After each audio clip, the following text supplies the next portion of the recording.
Bila memang ada tanda-tanda lain atau memang ada arah ke arah infeksi saluran kemih, biasanya dokter akan memberikan obat antibiotik ya yang harus diminum dengan tuntas, dengan selesai. Kalau masih berulang, nah ini yang harus jadi catatan. Jangan-jangan bukan hanya infeksi saluran kemih. Siapa tahu misalnya ada batu saluran kemih yang tidak ketahuan.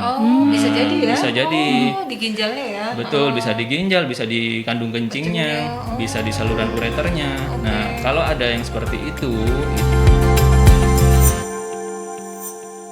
96 FM Merkuri, sahabat dan seperti biasa perjalanan Rumah Sehat Surabaya ini hadir kembali menemani Anda selama kurang lebih 1 jam dari pukul 11 hingga 12 siang. Kami akan menghadirkan informasi seputar kesehatan karena setiap minggunya perjalanan Rumah Sehat Surabaya ini menghadirkan tema yang berbeda untuk bisa kita memberikan edukasi pada masyarakat ya.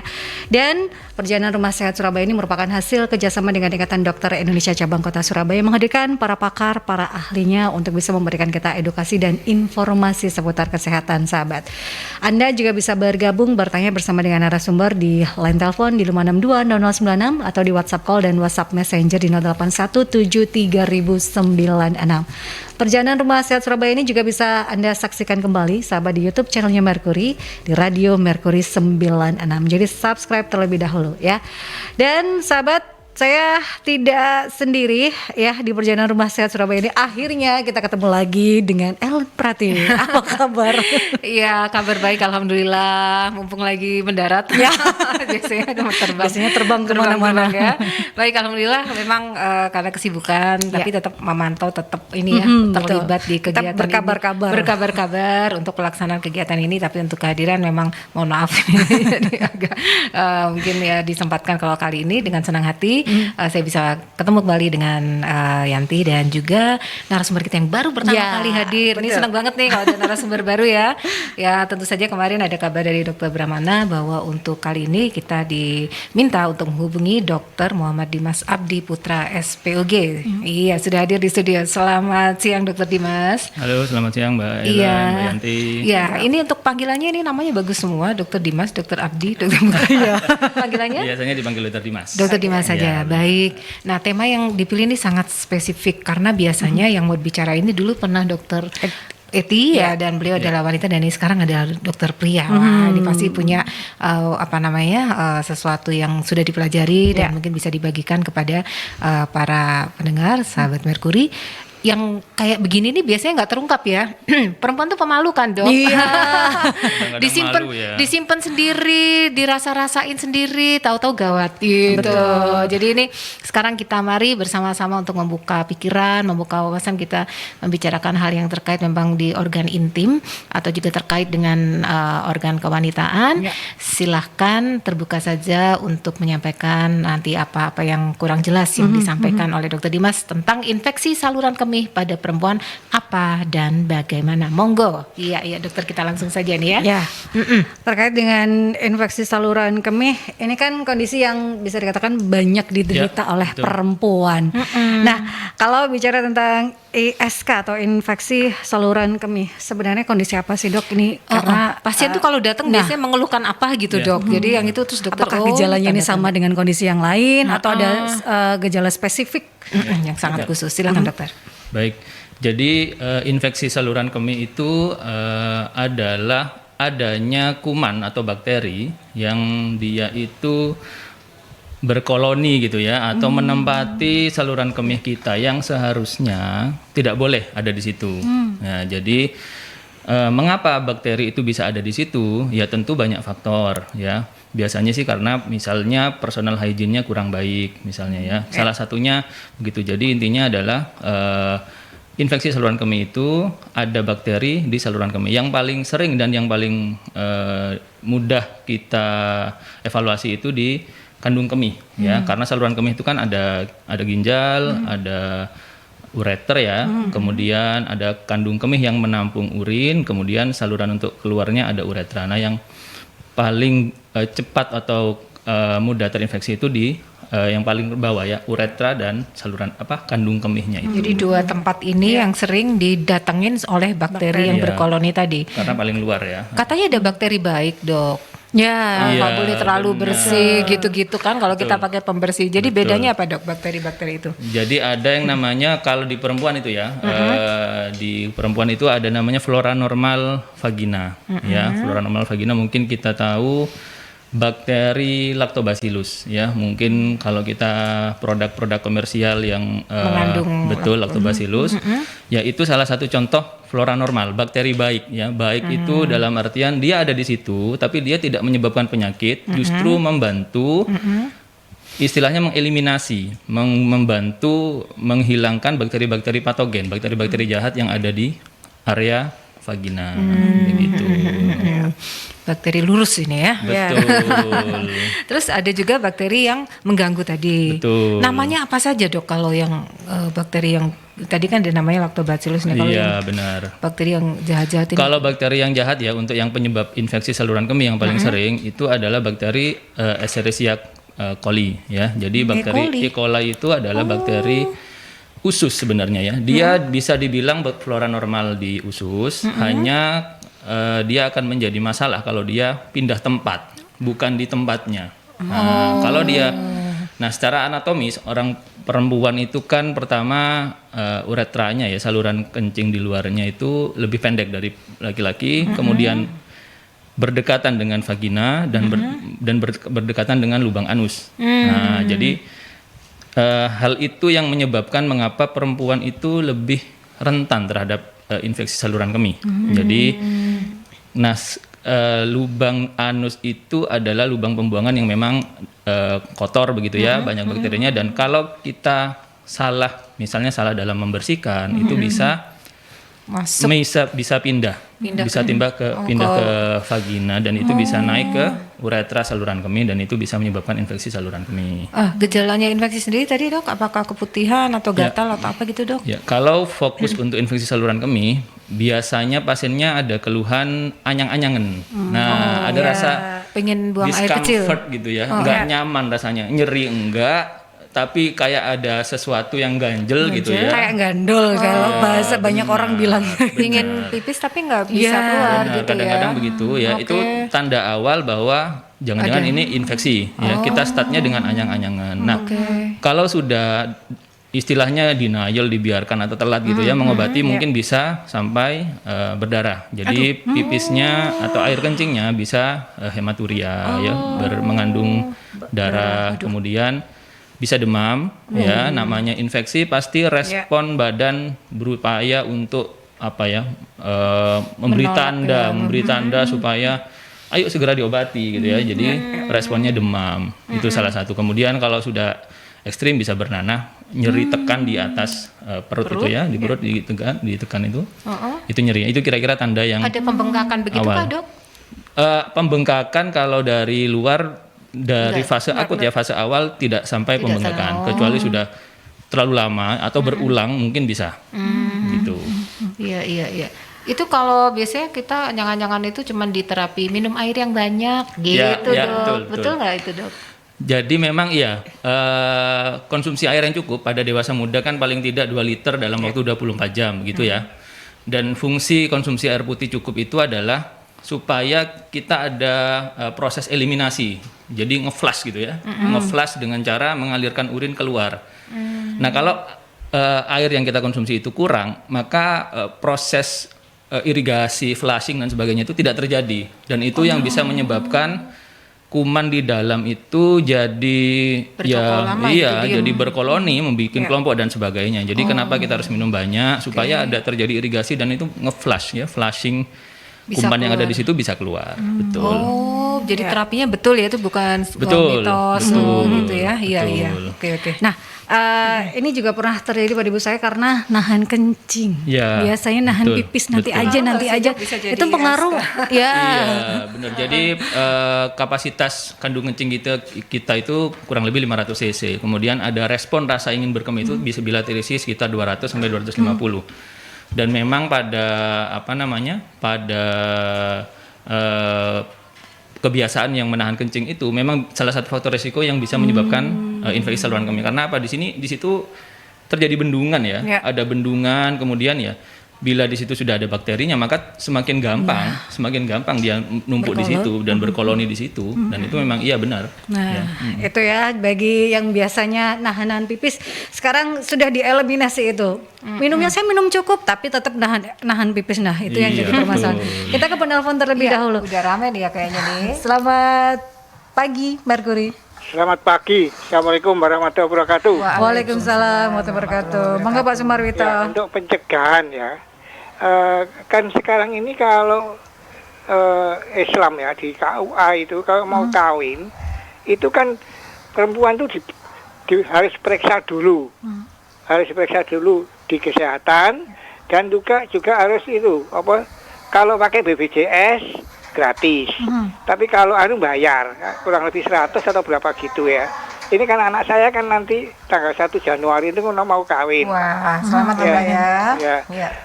Terus itu kan juga diperiksa ya kan.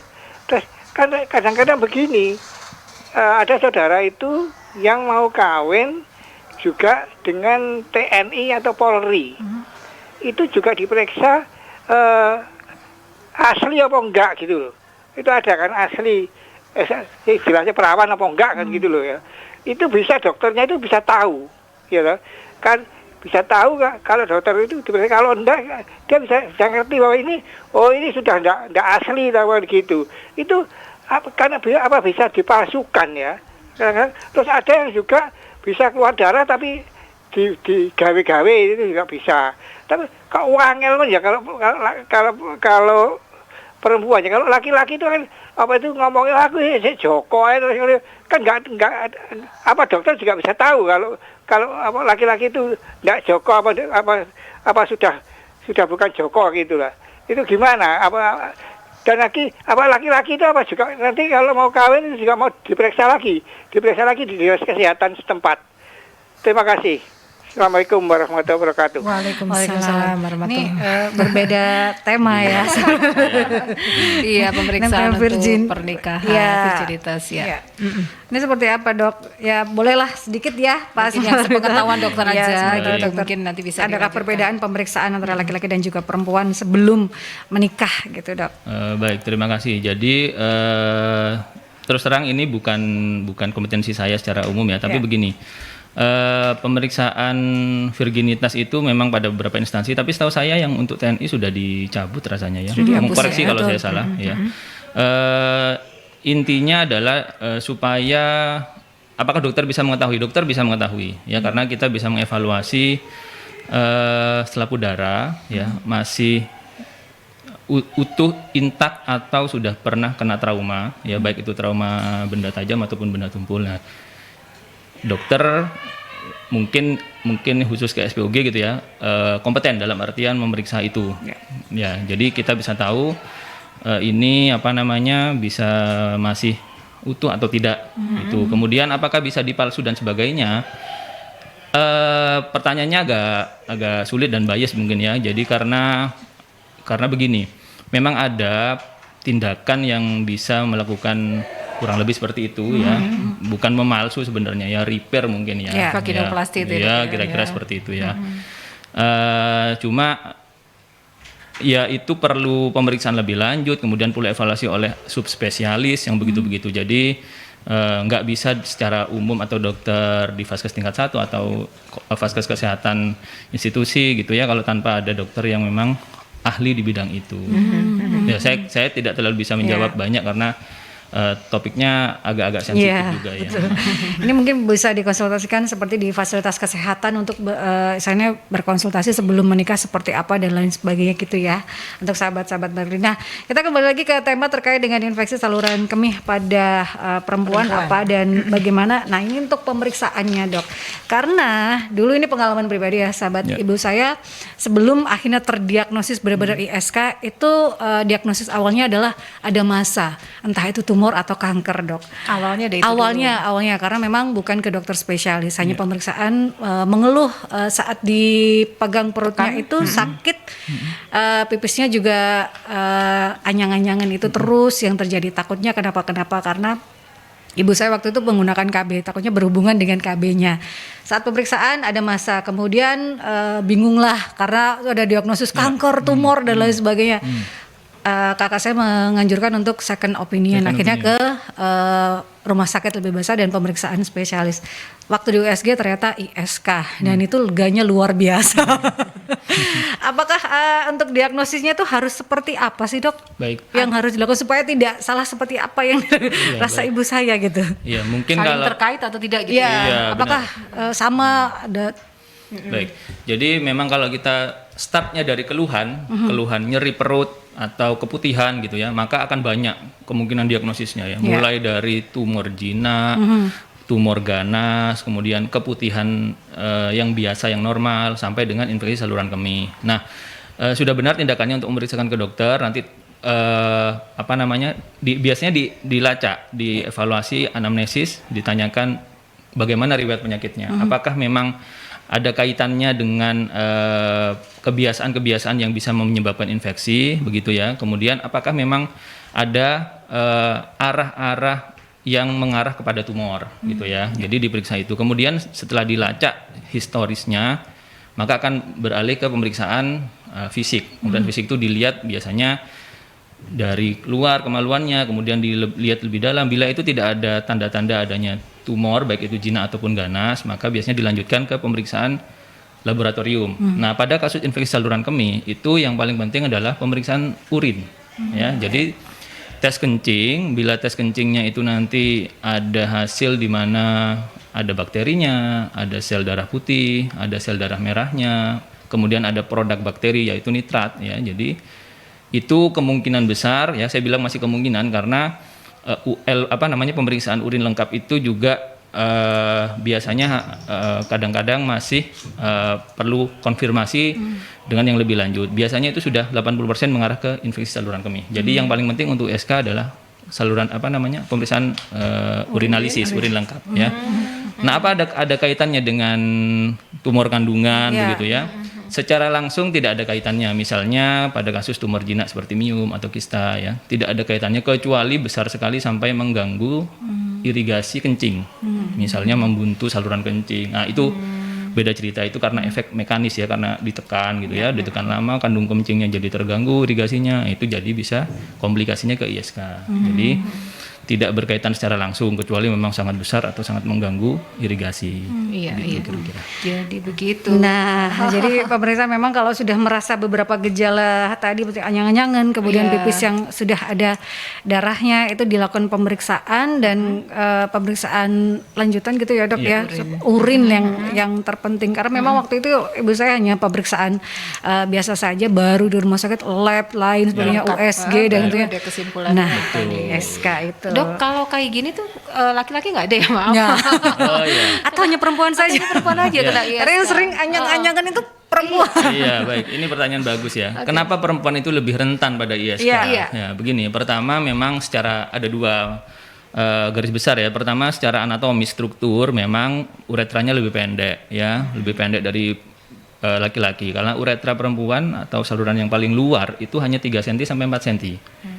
Kemudian posisinya memang dekat dengan vagina dan dubur ya, itu faktor utama kenapa perempuan itu lebih sering ya. Kemudian ada faktor fisiologis, yaitu fitrahnya perempuan ini mengalami mens ya, di mana setiap bulan mengeluarkan darah, dan itu adalah kondisi yang menyebabkan area intim itu relatif lebih lembab gitu ya, relatif berdarah dan sebagainya. Nah, itu yang kadang-kadang juga menjadi faktor pemicu terjadinya infeksi saluran kemih. Beda dengan laki-laki. Pertama, uretranya di luar ya, beda sama perempuan, uretranya bisa 8 sampai 10 cm, kemudian lokasinya berbeda dengan perempuan dan tidak ada fase fitrah menstruasi itu enggak ada. Jadi itu yang kadang-kadang bisa dijadikan faktor kenapa perempuan lebih rentan terjadi infeksi. Tapi laki-laki sebenarnya bisa juga ya, dok, bisa. Kalau kena bakteri-bakteri itu. Bisa, sama saja. Jadi infeksi ISK tetap bisa terjadi pada perempuan, pada laki-laki, dewasa maupun anak-anak, semuanya sama. Cuma ini kan benar. Cuma ini karena lebih rentannya memang pada perempuan. Betul. Nah ini sebelum kita membahas lebih jauh, kita ke jeda iklan terlebih dahulu ya. Dan sahabat, saya mengundang Anda untuk bisa bergabung bertanya bersama dengan narasumber berkaitan dengan tema infeksi saluran kemih pada perempuan apa dan bagaimana di 08173096, baik itu di WhatsApp call dan WhatsApp Messenger ataupun di line telepon di 5620096. Tetap stay tune di Rumah Sehat Surabaya. 96 FM Merkuri, sahabat, masih di perjalanan Rumah Sehat Surabaya dengan tema infeksi saluran kemih pada perempuan apa dan bagaimana bersama dengan Dr. M. Dimas Abdi Putro SPOG. Ya, sahabat, berkaitan dengan hal tersebut ini sudah ada yang masuk bertanya, Dok, dari Ola. Mau tanya bagaimana menghilangkan anyang-anyangan yang sering kambuh. Nah, ini sering juga, Dok, dialami anyang-anyangan. Kondisi anyang-anyangan yang seperti apa ini yang harus sudah diperiksakan, atau anyang-anyangan itu hal yang lumrah atau sudah menjadi warning, Dok? Oke. Baik, pertama begini, normalnya adalah kita nggak ada keluhan. Nah, itu harus jadi istilahnya acuan ya. Kalau kita ada keluhan, maka ada sesuatu yang nggak beres karena badan kita udah ngasih kode gitu ya. Oh, ini ada kode anyang-anyangan, berarti ada sesuatu yang harus diperiksakan. Kalau sudah ada anyang-anyangan, maka mungkin ya langkah pertama adalah coba pengobatan non medis, misalnya kurangi kebiasaan sering nahan kencing misalnya ya. Kemudian banyak minum air putih ya, begitu yang non medis dulu, kemudian jaga personal hygiene ya. Ada juga kebiasaan pakai douche ya, sabun sirih gitu. Bersih kewanitaan itu ya. Betul. Ya, kadang-kadang itu tidak terlalu dianjurkan kalau penggunaan yang berulang dan jangka waktu lama, karena memang mengganggu mengganggu malah pembunuh bakteri flora baik normalnya, betul, dan itu bisa pencetus infeksi juga. Nah, kebiasaan kalau terlalu steril juga nggak bagus ya, Dok ya? Apa? Terlalu steril, terlalu bersih. Vagina nggak boleh steril, karena vagina itu harus terjaga keasamannya, pH-nya harus terjaga, karena kalau terlalu steril justru nggak baik. Nah, itu tadi yang perlu dikerjakan. Misalnya membaik, oke, selesai mungkin ya. Tapi misalnya belum membaik, maka segera periksakan ke dokter sebelum terlambat. Paling tidak periksa ke dokter umum terdekat gitu ya. Dievaluasi apakah hanya anyang-anyangan atau jangan-jangan ada tanda lain yang perlu kita evaluasi ya. Bila memang ada tanda-tanda lain atau memang ada arah ke arah infeksi saluran kemih, biasanya dokter akan memberikan obat antibiotik ya, yang harus diminum dengan tuntas, dengan selesai. Kalau masih berulang, nah ini yang harus jadi catatan. Jangan-jangan bukan hanya infeksi saluran kemih. Siapa tahu misalnya ada batu saluran kemih yang tidak ketahuan. Bisa jadi ya. Bisa jadi. Di ginjalnya ya. Betul, bisa di ginjal, bisa di kandung kencingnya, bisa di saluran ureternya. Nah, kalau ada yang seperti itu ya perlu tindakan lebih lanjut tentunya ya. Mungkin perlu pemeriksaan USG dan sebagainya ditentukan. Jadi kalau anyang-anyangan berulang, ya sudah dilakukan non medis sudah, kemudian medis juga sudah berulang, saran saya sih periksanya lebih lengkap ya. Jangan-jangan ada batu, atau mungkin kalau pasien yang sudah 50 tahun lebih gitu mungkin ada kencing manis gitu ya, bisa jadi pemicu juga yang berulangnya itu ya. Atau ya itu tadi ada massa ternyata. Nah, itu beda juga kan. Anyang-anyangan itu kan keluhan pasien ya, subjektif gitu ya. Kita harus periksakan pastinya ini apa, kenapa dia umum banget ya. Jadi itu yang perlu dicari. Jadi kalau memang misalnya anyang-anyang itu berulang, kemudian kok ini rasanya lebih sering, nah itu sudah harus mulai melakukan pemeriksaan lebih lanjut, lebih intens ya. Ini pertanyaan dari Mbak Reni, apa ada hubungannya ISK dengan kesehatan ginjal seseorang? Seperti jika ISK-nya ini terus-menerus, apakah bisa menyebabkan batu gitu ginjal? Iya, betul. Pertanyaan bagus sekali. Jadi ISK itu sebenarnya terbagi dua ya. Yang bawah, yang saluran kencing ya, itu sistitis namanya. Yang atas itu yang pyelonefritis, itu yang sudah komplikasi ke ginjal. Jadi ada kaitannya. Kalau ISK yang ringan, istilahnya yang akut itu tidak segera diobati, kemudian bakteri itu jalan-jalan ya, naik ke saluran kencing, kemudian naik ke atas ke ginjal, dan dia jadi kolonisasi di situ di ginjal, dia memproduksi nanah, dia memproduksi segala macam ya. Bisa jadi gagal ginjal, bisa jadi buntu ginjalnya ya, dan itu bisa pyelonefritis namanya. Jadi nanah kencingnya itu bercampur dengan nanah. Ya. Bisa sekali ya. Jadi kalau memang ada keluhan ISK, infeksi saluran kemih, maka jangan terlambat pengobatannya. Jangan dianggap remeh gitu ya. Ternyata Betul, bisa jalan-jalan soalnya bakterinya nih berkelana. Waduh, ini juga jadi harus bisa sebaliknya ya. Mungkin dari saluran kemih kemudian menjadi gangguan di Ginjal. organ Betul. ginjalnya atau sebaliknya gitu ya. sebaliknya. Nah, ini juga harus menjadi perhatian. Kalau kadang orang terutama perempuan, Dok, misalnya kalau anyang-anyangan, gak apa-apa minum obat yang kemarin diberikan dokter. Nanti anyangan lagi timbul lagi, nanti minum obat itu yang harus misalnya kalau berulang sudah berkali-kali itu yang sudah harus menjadi Betul, perhatian. perhatian. Ya. Betul. Jangan dianggap remeh. Anyang-anyangan aja iya.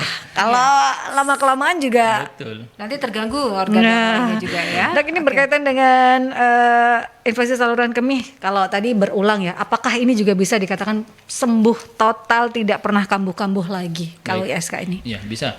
Jadi ISK itu bisa sembuh total dengan catatan yaitu tadi ya, obatnya diminum rutin ya, kemudian kebiasaan-kebiasaan buruknya yang kurang baik terkait personal hygiene, kebiasaan membersihkan organ intim yang kurang benar gitu ya. Itu perlu dikerjakan. Yang sering jadi catatan biasanya arah cebok gitu ya. Arah cebok harus dari depan ke belakang. Ya, harus membasuh kemaluan tuh dari depan ke belakang, bukan dari belakang ke depan, supaya kuman yang dari belakang nggak pindah ke depan karena gerakan tangan kita. Jadi arah ceboknya harus diperbaiki. Kemudian yang tadi penggunaan douche gitu ya. Kemudian minum air itu. Penggunaan ini kayak pembalut-pembalut begitu, Dok? Panty liners misalnya itu juga iya, mengganggu nggak ya? Itu juga jadi banyak pertanyaan ya. Saya juga sering dapat itu. Jadi begini, intinya adalah kondisi lembab itu berisiko terjadinya infeksi. Nah, kalau penggunaan panty liner itu kan pasti lebih lembab karena kan Padahal tujuannya biar kering, tapi kelamaan begitu. kalau penggunaannya terlalu lama itu bisa jadi masalah baru. Nah, gitu. Jadi biasanya kalau saran penggunaan panty liner itu hanya bila perlu, misalnya supaya kerja nggak terganggu gitu aja. Nanti setelah itu betul, setelah itu harus dilepas dan gunakan pakaian dalam yang longgar ya, supaya kolonisasi bakteri nggak terjadi di situ. Betul. Ya. Ini ada pertanyaan lagi dari Bu Ira. Dok, tadi dokter mengatakan usia menopause juga berpengaruh terkait dengan ISK. Kalau anjurannya seperti apa? Apakah harus minum banyak air putih? Katanya lansia juga tidak boleh minum air putih terlalu banyak. Penjelasannya seperti apa, Dok? Nah, Takut ini ya kontra dengan penyakit yang lain mungkin. Gimana, Dok? Begini, jadi memang menopause itu kan istilahnya perempuan sudah kehabisan estrogen ya. Jadi hormon yang biasanya muncul sejak dia mens pertama sampai, kalau usia Indonesia sih rata-rata 51 tahun ya usia menopause, itu estrogen sudah habis. Dengan tidak adanya estrogen itu, hormon perempuan itu menyebabkan perubahan keasaman lingkungan vagina. Jadi flora normalnya berubah, kemudian pH-nya jadi lebih basah dan sebagainya, dan itu jadi pemicu untuk tumbuhnya bakteri-bakteri yang patogen yang jahat tadi. Nah, pada kasus menopause, apakah dianjurkan minum banyak air? Tidak bisa dipukul rata ya. Jadi memang penggunaan 2 liter per 24 jam itu pada dewasa muda ya, yang aktivitasnya masih baik gitu ya. Kalau pada menopause biasanya kita kurangi sekitar 1.500 cc, 1,5 liter per 24 jam. Nah, cuma harus dipastikan juga jangan misalnya ada kendala pada ginjal misalnya ya, ada penyakit bawaan atau penyakit dasarnya dengan hipertensi dan gagal ginjal atau kencing manis dengan gangguan ginjal, ya tentunya pasti menyesuaikan, harus menyesuaikan, tidak bisa dipukul rata harus 1.500 per 24 harus enggak bisa. Jadi tergantung, kalau misalnya memang hanya untuk pencegahan maka bisa digunakan aturan kira-kira 1.500 cc per 24 jam itu aja. jadi tidak saya untuk Bu Ira nggak semua Bu misalnya minum banyak air kemudian bisa menghindarkan, tapi memang ada beberapa hal yang harus diperhatikan. Nah, ini pertanyaan dari Bu Sita.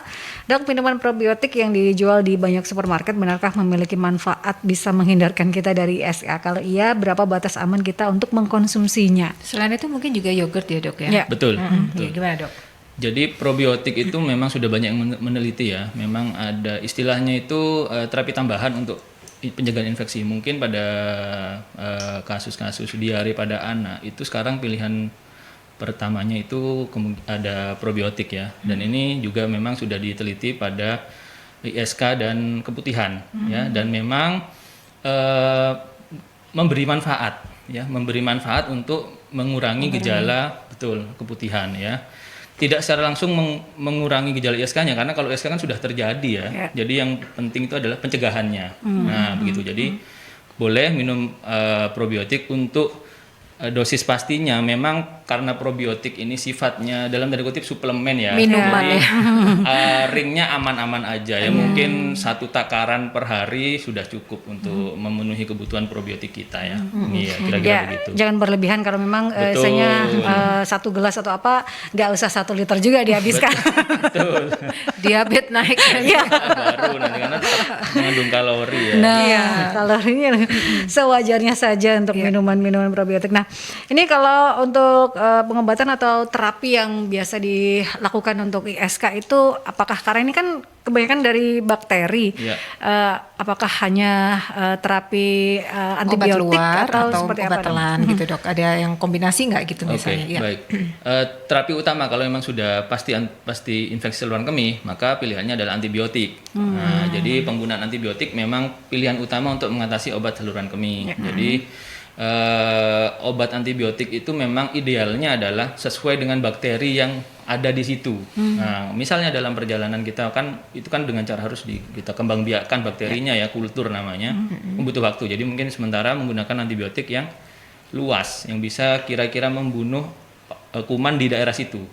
Nah, biasanya nanti dokter sudah bisa menjelaskan seperti itu. Oh, ini pilihannya obat ini. Nah, itu harus diminum Sampai dihabiskan. habis. Kalau antibiotik jangan putus-putus ya, jangan hanya kalau ada gejala keliru ya, harus habis Sampai selesai. karena Meskipun bisa- sudah berkurang gejalanya ya dok ya? Betul, nggak boleh. Antibiotik paling enggak penggunanya 5-7 hari, itu baru benar-benar tuntas. Karena kalau enggak, bakterinya jadi kenal, jadi kebal. Nah, suatu saat dia recurrent, berulang, nggak mempan dengan antibiotik itu. Udah pacaran pindah dia, soalnya lagi. udah kenal. Iya, sudah tahu triknya, udah bisa lolos dia. Jadi jangan biarkan bakteri itu berteman. Nah, berteman dan belajar. Betul, harus dieradikasi, dibunuh. Jadi lah. gitu ceritanya. Karena selain itu mungkin ada obat yang mungkin Yang luar ya. Ya. vaginal misalnya gitu. Apakah diperlukan itu dok? Betul, memang ada beberapa preparat yang dimasukkan ke dalam organ intim gitu ya, yang seperti peluru itu biasanya isinya adalah probiotik juga ya.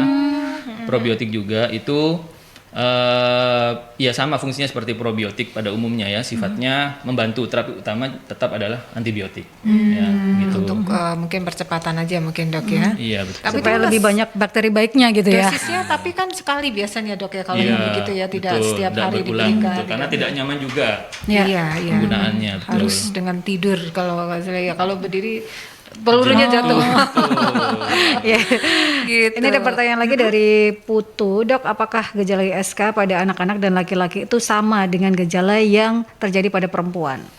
Baik, pada umumnya gejala ISK sama ya. Pada umumnya gejala ISK jadi demam, nyeri saat berkemih ya, kemudian nyeri tekan di area atas kandung kencing itu.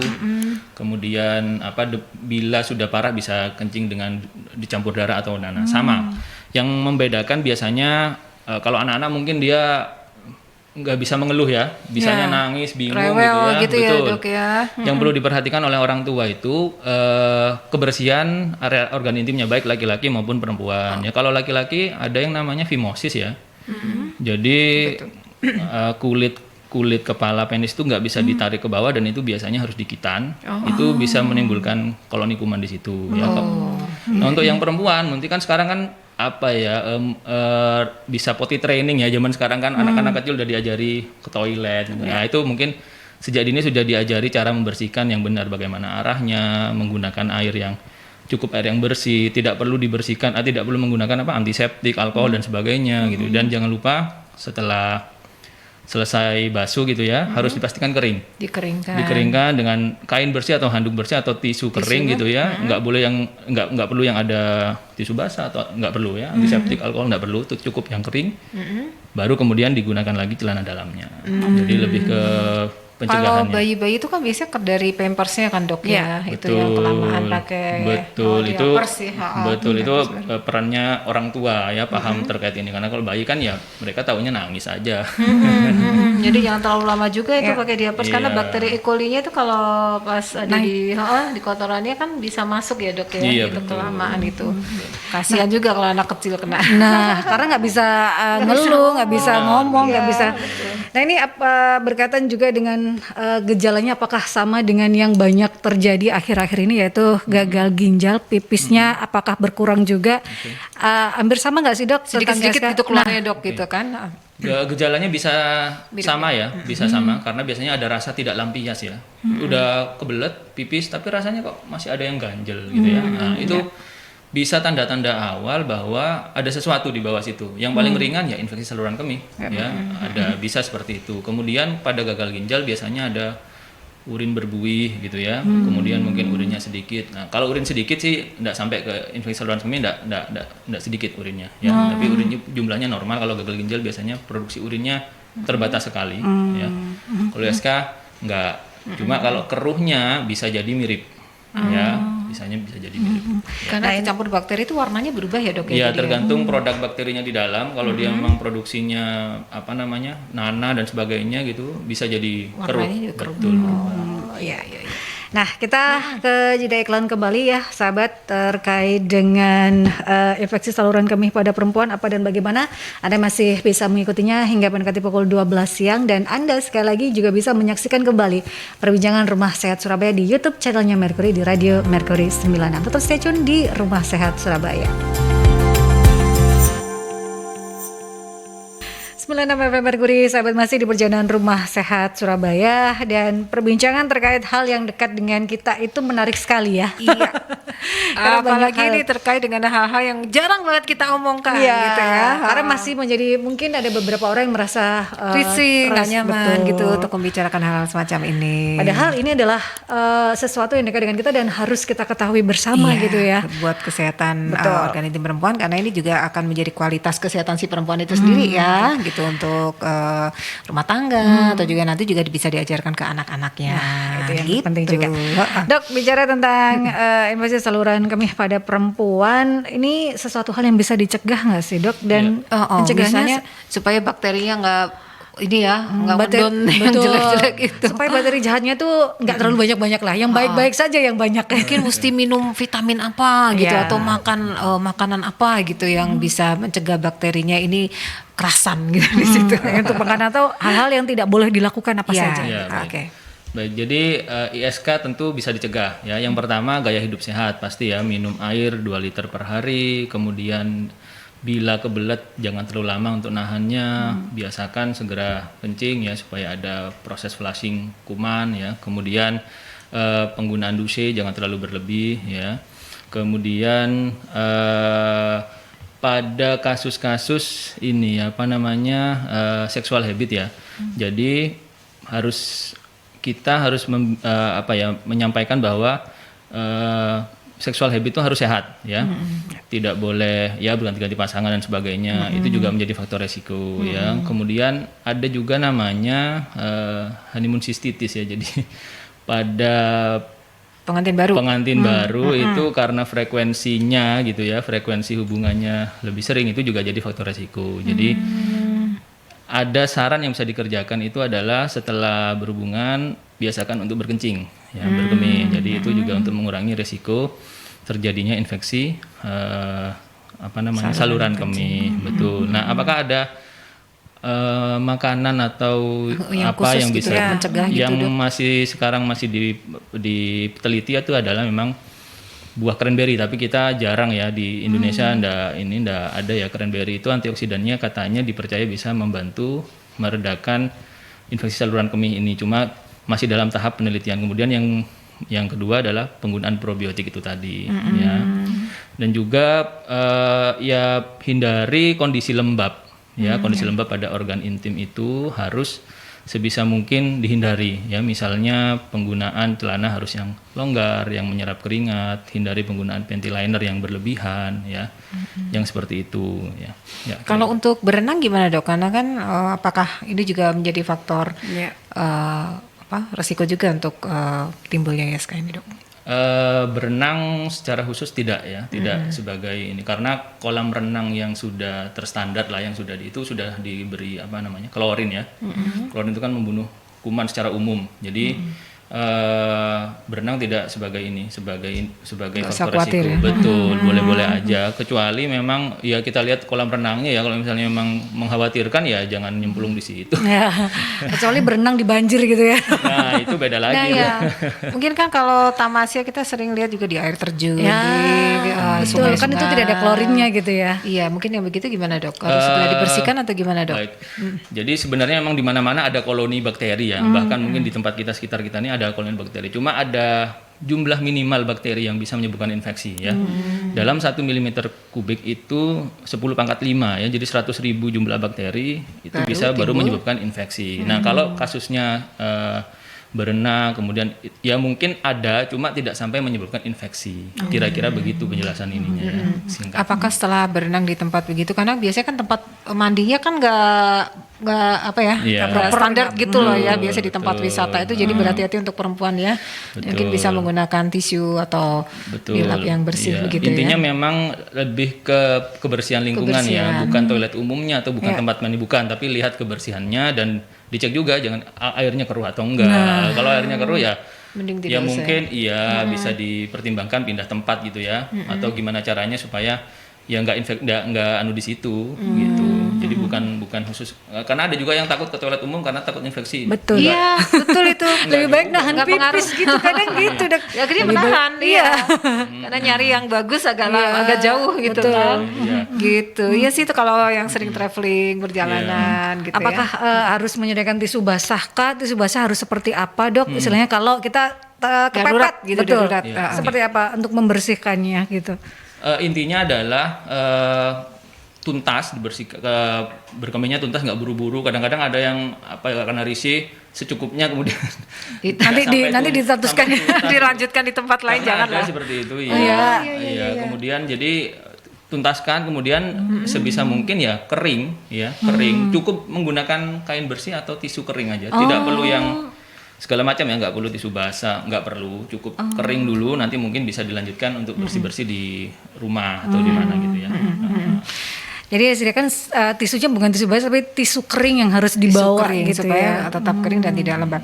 Dok kan ada itu yang dosis yang disemprot ke dalam, apakah itu perlu dok? Jadi kalau tadi kan mungkin yang hanya untuk di luar itu untuk siri-siri itu, tapi kan ada dosis yang merek B itu kan, itu kan lagi ada menawarkan juga kan begitu. Iya gimana dok? Duse tidak dianjurkan untuk terlalu digunakan pada area intim ya, karena ya itu tadi mengganggu pertumbuhan flora normal, menggeser keasaman vagina sehingga bakteri yang tumbuh itu justru bakteri patogen, bakteri yang jahat ya. Nah, kapan duse itu diperlukan? Kalau memang ada keputihan yang mengganggu sekali. Karena penggunaan duse itu kan langsung keset ya. Benar-benar keset kering gitu ya, dan itu membunuh semua kuman yang ada di situ, termasuk kuman yang baik. Jadi penggunaan duse itu seperlunya dan memang harus indikasi yang benar ya. Misalnya ya itu tadi kerja supaya nggak risih, supaya nggak terganggu, oke lah saat itu aja. Setelah itu harus dicari penyebabnya karena duse itu sifatnya sementara. Nggak boleh tiap hari Iya. gitu ya. Karena Ya hanya kan kadang untuk menghilangkan rasa gatalnya itu loh dok, mungkin iya betul diperlukan gitu. benar ya itu tadi memang digunakan seperlunya. Kalau memang masih ada keluhan ya sebaiknya periksa saja, kemudian diobati dengan tepat gitu. Oke. Jadi meskipun ditawar-tawarkan di Betul, harus hati-hati. di mana-mana itu belum tentu jadi solusi ya, karena yang benar adalah sesuai dengan indikasinya. Betul. Gitu. Ya tidak terasa kalau kita bicara yang dekat dengan kita itu 1 jam itu kok cepat sekali. Iya. Oh iya, sebentar yang belum kita tanyakan minuman-minuman tradisional nih dok, kan sirih, terus apalagi sih tuh Kunyit asam. gitu-gitu yang pengaruh katanya itu buat kesehatan organ intim gitu-gitu, perlu nggak sih dok Oke, sebenarnya? memang boleh nggak? iya benar. Jadi memang terapi-terapi pilihan atau terapi alternatif seperti itu ya di masyarakat kita banyak sekali ya. Segala macam ramuan, segala macam jamu biasanya ditawarkan dengan testimoni-testimoni ya. Testimoni ini kan sifatnya nggak bisa dijadikan acuan ya untuk dunia medisnya, memang harus melewati penelitian. Tapi pada intinya sih begini, selama tidak berlebihan, kemudian kita tahu sumbernya dari mana, kita tahu sterilitas proses pembuatannya, kita yakin bahannya itu aman, dalam porsi atau dosis yang cukup itu masih dibolehkan ya. Seperti sirih gitu, seperti kunyit itu kan secara umum, bukan hanya untuk organ, secara umum memang bagus untuk kesehatan tubuh, betul. Jadi tidak spesifik ke ini ke situ itu masih perlu penelitian lebih lanjut. Tapi secara umum memang baik ya. Fitofarmaka itu memang apa istilahnya memang ada manfaatnya lah ya, ada manfaatnya. Cuma memang yang harus kita waspadai kan kita kan nggak bisa nakar dosis ya kalau di jamu. Itu sirih direbus. Betul, Seberapa sirih sekilo direbus semua semuanya kan gitu. serba secukupnya. Iya, Sirih iya, secukupnya, secukupnya. air secukupnya. Iya. Nah, itu kadang-kadang jadi perhatian khusus lah. Jangan terlalu ekstrim. Ada juga nih yang ekstrim pantang obat kimia, tapi proya itu kan juga kimia juga, cuma prosesnya beda. Jadi tidak seperti itu. Jadi harus rasional, harus benar-benar dipakai lah rasionalitas kita ini bener nah ini segini cukup aman dah buat kita, jadi seperti itu jadi jangan terlalu berlebih. Oke, iya. Oke, jadi tetap berhati-hati. Iya. Jangan asal ngerebus dan asal minum karena juga belum tentu juga manfaatnya bisa sesuai dengan yang karena diharapkan juga, gitu ya. Karena kan untuk segala penyakit juga ya dok, kalau begitu ya. Iya. Jadi sesuatu hal yang berlebihan juga tidak boleh. Sesuatu terlalu bersih ya, jeruk nipis berlebihan ternyata berdampak. Pengennya kurus malah sakit. malah yang lain gitu ya. Betul. Secukupnya dan sewajarnya saja itu Iya, yang terpenting ya. betul. Berkaitan dengan bakteri juga jangan terlalu bersih sekali karena kita juga membutuhkan bakteri jahat atau Benar. bakteri yang Flora harus yang memang ada normal. ya. Flora apalah itu tadi ya. Dan sahabat, waktunya kita harus undur diri terlebih dahulu dan terakhir dok mungkin bisa disampaikan pesan sehat untuk sahabat-sahabat Merkuri. Baik itu berkaitan dengan ISK untuk menjaga kebersihannya seperti apa atau sudah merasakan anyangan itu harus melakukan apa? Nggak usah sahabat- ragu-ragu untuk Nah, periksa. Biasanya kan malu-malu nih kalau mbak-mbaknya gitu. Silakan seperti apa dok? Baik, untuk sahabat ya, untuk sahabat Merkuri, jadi kenali tanda-tanda awal infeksi saluran kemih. Bila memang sudah mulai ada gejala anyang-anyangan, sebaiknya segera periksakan sebelum terjadi komplikasi yang lebih lanjut. Dan saran saya harus minum air putih yang cukup setiap harinya. Baik, itu saja pesan saya hari ini. Nah itu ya sahabat. Air putih ya, bukan kopi ya. Nah, Bubble-bubble tuh kalau anak muda kan. Aduh, itu kalorinya luar biasa tingginya. Iya. minum air putih disesuaikan dengan Banyak. kebutuhan gitu ya dok ya. Tapi Thai tea dan lemon tea. Boleh sesekali. Iya, oke. Dan sahabat jangan khawatir untuk Anda yang tertinggal dengan perjalanan Rumah Sehat Surabaya di edisi 2 November ini karena Anda bisa menyaksikan kembali di YouTube channelnya Merkuri di Radio Merkuri 96. Dan perjalanan Rumah Sehat Surabaya ini merupakan hasil kerjasama dengan Ikatan Dokter Indonesia Cabang Kota Surabaya. Jadi terima kasih untuk ID Cabang Kota Surabaya menghadirkan para pakar, para ahli untuk bisa memberikan kita edukasi dan informasi seputar kesehatan. Anda bisa menyaksikan kembali, bisa mengikuti kembali perjalanan Rumah Sehat Surabaya yang hadir setiap hari Rabu dari pukul 11 hingga 12 siang. Karena setiap minggunya kita memiliki tema yang berbeda untuk kita sampaikan kepada Anda sahabat. Saya Andra Lestari dan juga Ya, saya Alat Pratiwi. Terima kasih, semoga bermanfaat apa yang kita sampaikan. Terima kasih Dokter Dimas. Baik, Kita terima ketemu kasih. lagi di lain Ya. kesempatan. Salam buat dokter-dokter di ID Surabaya. Selamat praktek kembali dan kita akan bertemu kembali dengan tema-tema yang lebih menarik pekan depan. Pamit dulu, selamat beraktivitas. Assalamualaikum warahmatullahi wabarakatuh.